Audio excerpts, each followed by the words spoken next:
ये भी चांस मिला एक शॉर्ट ट्रिप पे न्यूयॉर्क आने का। ये सामने न्यूयॉर्क की स्ट्रीट्स पर हर जगह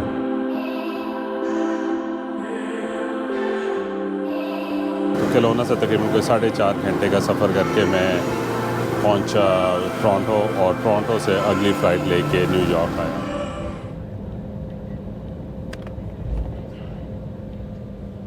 फेरी से मैं उतरा हूँ और ये एक मोनूमेंट लगा हुआ है जिस पे सेकेंड वर्ल्ड वॉर के सोल्जर्स को खराज तहसीन पेश किया गया है कि जी उन्होंने अपनी लाइफ को, अपनी सर्विसेज को यूनाइटेड स्टेट्स के लिए दिया।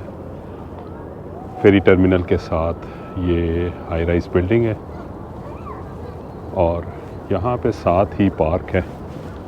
इस पार्क में वॉक करता हूँ, यहाँ से देखता हूँ कि अगर मैं कोई बेहतर व्यू कैप्चर कर सकूँ और वो आपके साथ शेयर कर सकूँ। इसके बाद फिर वर्ल्ड ट्रेड सेंटर की तरफ चलते हैं। सामने एक फेरी चल रही है, मेरा ख्याल है कि ये वो है जो स्टैचू ऑफ लिबर्टी तक डायरेक्ट लेके जाती है। वो सामने पार्क के सामने स्टैचू ऑफ लिबर्टी भी नज़र आ रहा है। टीकी स्काईलाइन भी बहुत खूबसूरत व्यू दे रही है। मेरा ख्याल है कि ये पिलर्स हैं जिसमें इन्होंने second world war United states navy के सोल्जर्स का नाम लिखा हुआ है। फेरी यहाँ से निकलने वाली है। के अंदर से गुजरते हुए मैं वर्ल्ड ट्रेड सेंटर की साइड पर जा रहा हूँ। न्यूयॉर्क की इन हाई राइज बिल्डिंग में दोनों तरह के टच हैं, हिस्टोरिक स्टाइल के भी पुराने और मॉडर्न भी।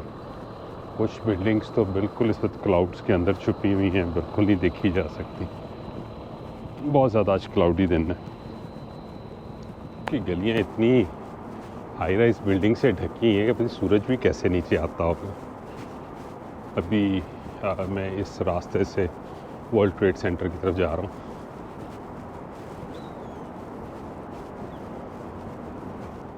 डाउनटाउन से गुजरते हुए बस टोपी ही नीचे गिरती है, इतनी ऊंची दुकानें हैं। बस आदमी गुजरता जाता है और इस डाउनटाउन को देखता जाता है। हाई राइज ही हाई राइज।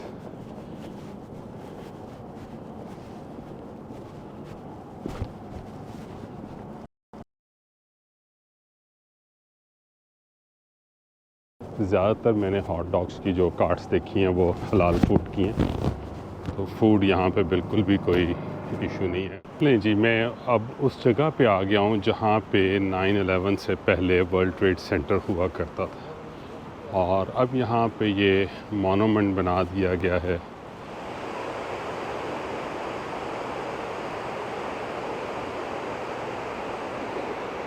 और ये सामने वो बिल्डिंग है जो मेरा ख्याल है कि वर्ल्ड ट्रेड सेंटर की बाद बनाई गई इसी की याद में, लेकिन ये वो पुरानी जगह। इस जगह पे उन लोगों के नाम लिखे हुए हैं जो इस बिल्डिंग के गिरने में जिनकी डेथ हुई। लोगों ने यहाँ पे कई जगहों पे यादगारी फूल भी रखे हुए, लेकिन इस बिल्डिंग की कीमत बहुत सी दुनिया ने चुकाई है, उन लोगों ने भी चुकाई है जिन पे वो वाजिब ना थी। अब मेरी वर्ल्ड ट्रेड सेंटर के मोनूमेंट से मैं चल पड़ा हूँ और अब मेरी अगली डेस्टिनेशन न्यूयॉर्क स्टॉक एक्सचेंज की बिल्डिंग है। यहाँ से फारिग होके फिर मैं टाइम्स स्क्वायर जाऊँगा और मेरा ख्याल है कि टाइम्स स्क्वायर मेरा आखिरी डेस्टिनेशन होगा।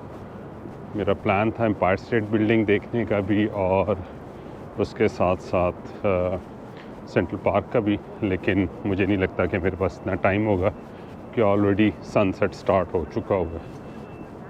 लेकिन ये डाउनटाउन डेफिनेटली रात को भी बहुत ही खूबसूरत होगा, तो उसको भी कैप्चर करते हैं। ये सामने न्यूयॉर्क की स्ट्रीट्स पर हर जगह हलाल कार्ट्स हैं, तो हलाल फूड कोई इशू ही नहीं है। जायरो यहाँ की फेमस फूड है जो कि शवारमा ही है बेसिकली।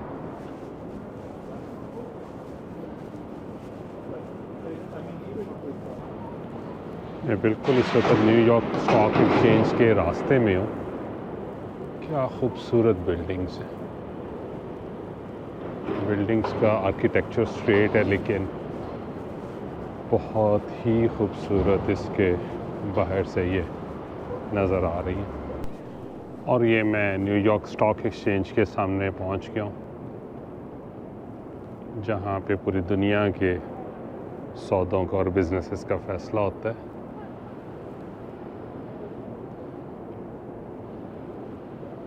बहुत ही इम्प्रेसिव बिल्डिंग है। आज के 4 घंटों में जो मैक्सिमम देख सकता हूँ बस उसको कवर करने की कोशिश कर रहा हूँ। ये सामने वॉल स्ट्रीट है जो कि फाइनेंशियल हब है पूरे न्यूयॉर्क का।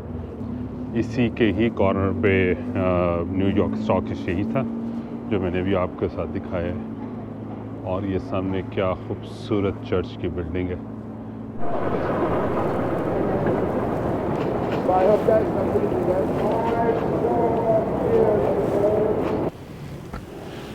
ये चर्च मैनहट्टन की सबसे पुरानी बिल्डिंग है और अभी मुझे ये इन्फॉर्मेशन दी है कि ये चर्च 3 बार बना था। ये लास्ट कंस्ट्रक्शन 1800 में हुई है। बहुत ही खूबसूरत कंस्ट्रक्शन है।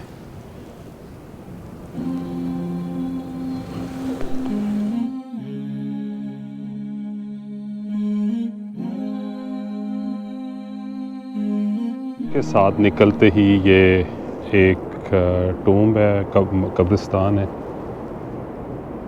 और एक और पुरानी खूबसूरत बिल्डिंग है।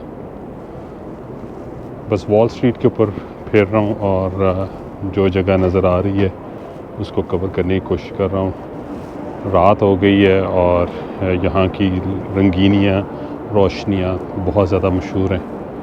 तो चलते जाते हैं, जितना भी और घंटे एक में डाउनटाउन को एक्सप्लोर कर सकूं आपके साथ शेयर करता हूं। इसमें बहुत ज़्यादा आपको मालूमात नहीं दे पा रहा कि कौन सी जगह है, क्योंकि मैं कुछ नहीं पढ़ के आया था, रैंडमली निकला हूं और प्लान ये था कि बस डाउनटाउन जाऊं और कुछ ना कुछ न्यूयॉर्क डाउनटाउन को देखा जा सके। और ये सामने आ गया जी टाइम्स स्क्वायर। हर तरफ शोर ही शोर और तमाशे लगे हुए।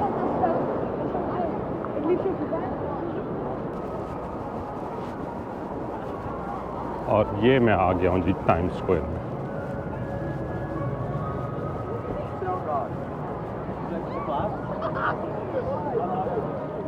लोग बैठे हुए हैं खूब इर्द गिर्द। स्क्वायर में रौनकें ही रौनकें हैं जी, लाइटें जल रही हैं, ब्रांड्स की पब्लिसिटी हो रही है। शोर बहुत ज़्यादा है, पता नहीं मेरी आवाज़ भी कैप्चर हो पाएगी कि नहीं। और मुख्तलिफ आर्टिस्ट यहाँ पे अपने मुख्तलिफ करतब और तमाशे दिखा रहे होते हैं। लोग यहाँ पे बैठे फूड इंजॉय कर रहे हैं। लाइट्स ही लाइट्स हैं।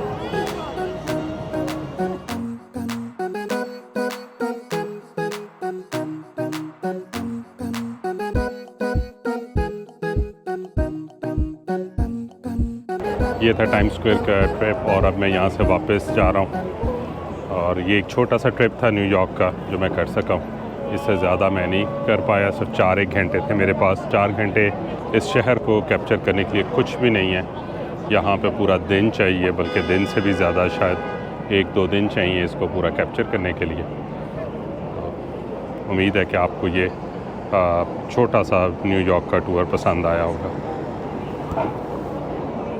1 वीक मैंने न्यूयॉर्क में गुजारा है और अब मेरा वापसी का सफ़र है। दोबारा लगार्डिया एयरपोर्ट पर बैठा हूँ।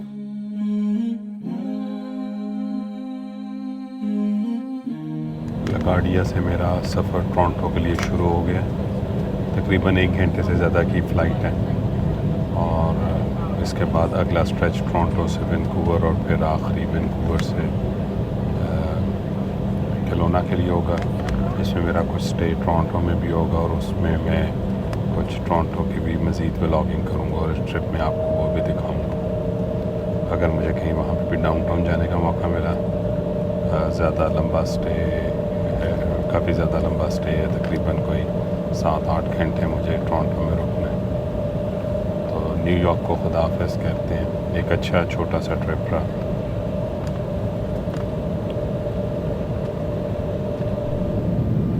और मैं अब अपनी पहली डेस्टिनेशन टोरंटो में वापस उतरने वाला हूँ। टोरंटो बर्फ़ से भरा हुआ है, हर तरफ बर्फ़ ही बर्फ़ है। न्यूयॉर्क का मौसम तो बहुत बेहतर था इसकी निस्बत।